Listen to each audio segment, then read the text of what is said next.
RCF परिवारातील बांधवांनो, भगिनींनो आणि मातांनो,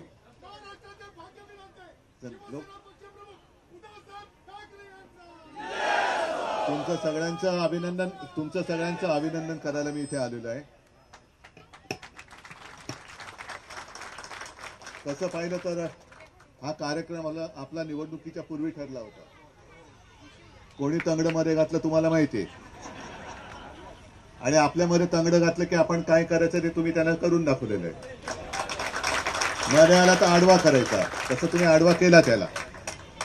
पुन्हा तो काय आपल्या वाटेला जाईल असं वाटत नाही. मी तर म्हणेन त्याने वाटेला जाऊ नये असा एक प्रेमळ सल्ला मी त्याला देतोय. विनायकजी, तुम्ही भाषणामध्ये काय डीजी डीपी डीजी का डीपी डीएसपी नाही, आपला माणूस आहे. त्यांचं कौतुक केलं आणि केलंच पाहिजे. तुमच्या सगळ्यांचं कौतुक केलं पाहिजे. कारण तुम्ही सांगितलं, तुम्ही आणि विलास पोतनीस हे लोक बोलवतात तेव्हा येतात. मी तर अनेक वर्षानंतर आलो असेल, आणि आल्यानंतर पहिला जो भगवा फडकला होता तो आजही त्याच डौलाने शानदारपणाने तुम्ही फडकत ठेवलाय. हे तुमचं खास कर्तृत्व आहे. आणि आरसीएफची वाटचाल तुम्ही सांगितली. पहिला मोर्चा किती मोठा झाला होता, मग शरद भाऊनी काय केलं, तुम्ही सगळ्यांनी काय केलं.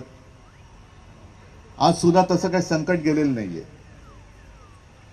संकट नव्याने पुन्हा आपल्या समोर उभं राहते. कारण आत्ताचं जे खोके सरकार आहे, हे सरकार जणू काही ते मुंबई त्यांनी विकायलाच काढलेली आहे. मुंबईतला मराठी माणूस हद्दपार झालाच पाहिजे ही या सरकारची सुपारी, सरकारने घेतलेली सुपारी आहे. आणि मी तर म्हणतो की आता हे केवळ 2-3 महिन्याचं राहिलेलं आहे. तुम्ही जो खासगीकरणाचा विषय काढला, बघू ना कोणाची एवढी खाज आहे, बघून घेऊ आपण. येऊनच बघा काय खाजवायचं ते, बघू काय खाजवायचं तुमचं. पण ही अत्यंत घाणेरडी व्यापारी वृत्ती आहे. मुंबईला खतम करून टाकायचं, मुंबईचं वैशिष्ट्य मारून टाकायचं, मराठी माणसाला बेकार करायचं. पुन्हा कंपन्यांच्या जाहिरात येत आहेत, मराठी माणसाला नो एंट्री. बिल्डिंग ज्या उभ्या राहतात त्याच्यामध्ये मराठी माणसाला नो एंट्री.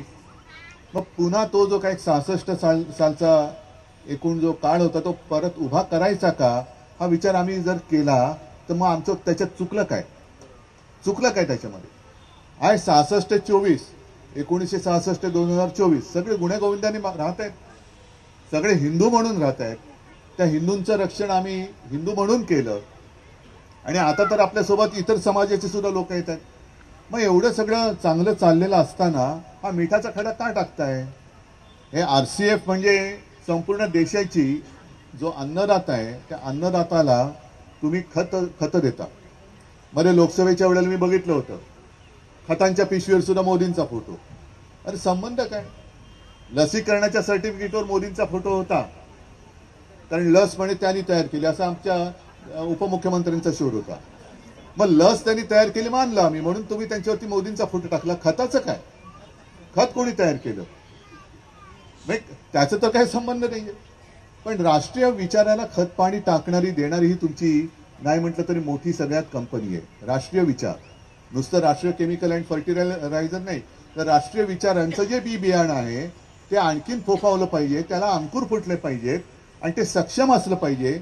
ते काम तुम्ही करता आहात. शेतकऱ्यांचे जे काही मुद्दे आहेत ते मी ग्रामीण भागात मांडत असतो, पण शेतकऱ्याला मुळामध्ये बोगस बियाणं दिलं तर होणार काय. अत्यंत निकृष्ट दर्जाची खतं दिली तर करणार काय. मेहनत होते, पण मेहनत घेऊन जर सगळं बोगसच असेल, बोगस बियाणं असेल, खतं बोगस असतील, तर शेतकरी तरी करणार काय. आणि त्या शेतकऱ्याला एक तुमच्यामध्ये आधार वाटतोय, विश्वास वाटतोय की ही आरसीएफ ही माझी कंपनी आहे, आणि त्याहीपेक्षा अभिमानाचं त्याला वाटत असेल की ही आरसीएफ त्याच्यामध्ये माझ्या हक्काच्या शिवसेनेची युनियन आहे.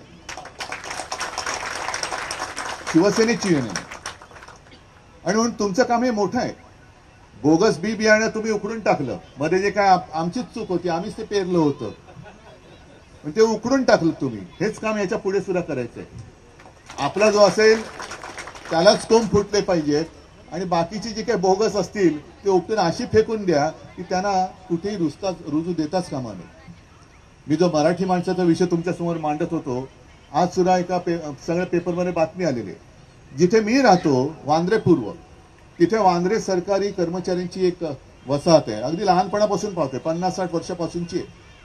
मी मुख्यमंत्री असताना निर्णय घेतला होता की तिथे जे आपले सरकारी कर्मचारी होतात, बहुतांशी नाही सगळेच्या सगळे मराठी, त्या सर्व कर्मचाऱ्यांना तिथल्या तिथे घर द्यायचं. हा निर्णय मी घेतला होता मुख्यमंत्री म्हणून.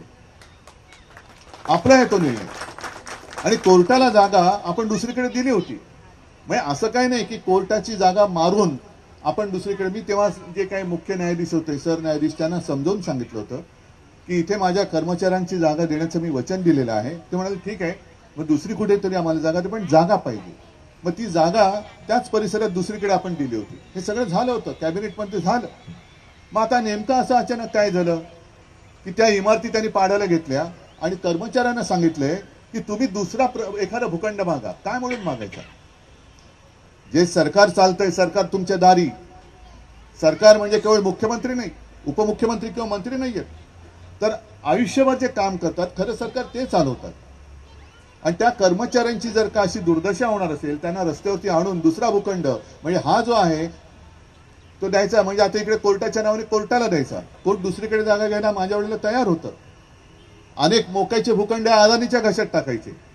म्हणजे संपूर्ण कदाचित म्हणजे आपण ते होऊ देणार नाही, पण आरसीएफ सुद्धा अदानीच्या घशात घालण्याचा त्यांचा डाव आहे की काय?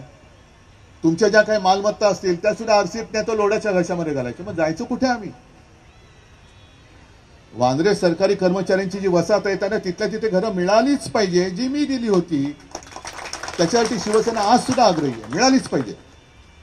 आणि जर भूखंड मागायचा प्रश्न असेल तर अदानीला दिलेला जो वांद्रे रेक्लेमेशनचा भूखंड आहे ना, तिकडे नाही तर त्या सरकारी कर्मचाऱ्यांना हक्काची घरं द्या. चला, आमची तयारी आहे, द्या तिकडे घरं. वांद्रे रेक्लेमेशनचा जो आपल्या मिंदेच्या हातातलं जे खातं MSRDC, तो म्हणजे मोक्याचे सगळे भूखंड, अगदी बांद्रा कुर्ला कॉम्प्लेक्स मधला जो चांगला भूखंड होता, जिथे आपण फील्ड हॉस्पिटल उभं केलं होतं 15 दिवसात, आणि हजारो लाखो रुग्णांचे प्राण, जसं करोनामध्ये तुम्ही चांगलं काम केलं होतं तसं तिकडे आपण सरकार म्हणून काम केलं होतं. आपलं सरकार पाडल्यानंतर पहिला पवित्र निर्णय त्यांच्यासाठी काय घेतला?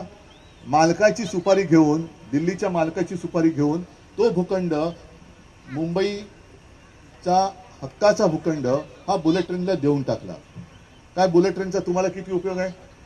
जाणारात रोज अहमदाबादला शेवफाफडा खायला का ढोकळा खायचा तुम्हाला? मग ज्याची जरूरत नाही ते आमच्या डोक्यावरती लादताय.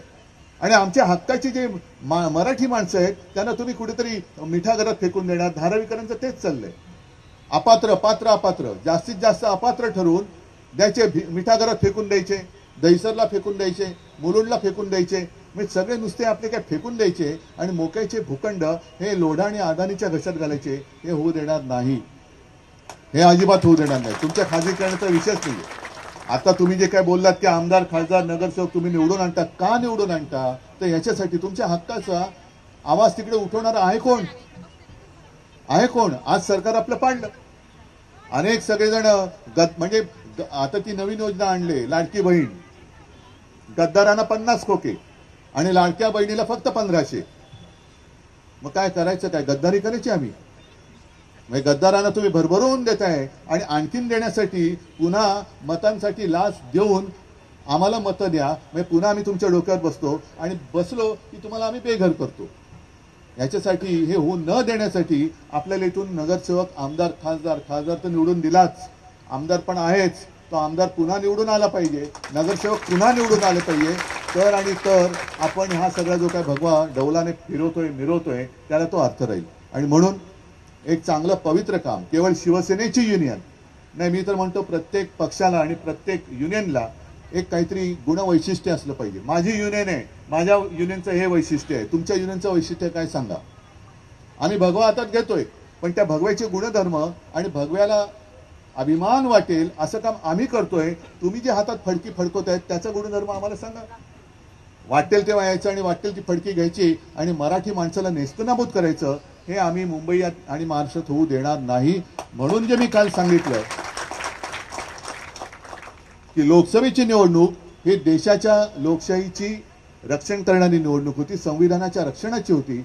आता येणारी विधानसभेची निवडणूक हे महाराष्ट्र धर्माची, मराठी माणसाची आणि महाराष्ट्र प्रेमींचं रक्षण करणारी निवडणूक आहे.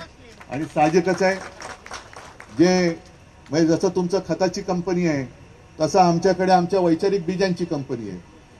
जे आजोबांनी वडिलांनी दिलं, वडिलांनी मला दिलं, मी माझ्या मुलांना देतो, तर आम्ही बियाणं पेरतोय. त्याला खतपाणी घालायचं काम तुम्ही करायचंय. आणि मला खात्री आहे, ज्या निष्ठेने आणि जिद्दीने तुम्ही इतके वर्ष कोणी किती संकट आली तरी हटला नाहीत, पळाला नाहीत. आता तर पडणं तुम्ही शक्यच नाही, कारण एकदा जो माणूस स्थिरावतो तो मागे हटत नाही. म्हणून ही सगळी आव्हानं झेलणारे तुम्ही सगळे माझे सवंगडी, तुम्हाला खूप खूप शुभेच्छा देतो. आणि या RCF कंपनीला सुद्धा, म्हणजे मॅनेजमेंटची सुद्धा आपल्यासोबत आहे, त्यांना सुद्धा अभिमान वाटला पाहिजे की अरे माझ्या कंपनीत एका राष्ट्रीयत्व जपणाऱ्यांची युनियन आहे, याचा सुद्धा एक अभिमान वाटला पाहिजे. सगळ्यांना शुभेच्छा देतो. जय हिंद, जय महाराष्ट्र.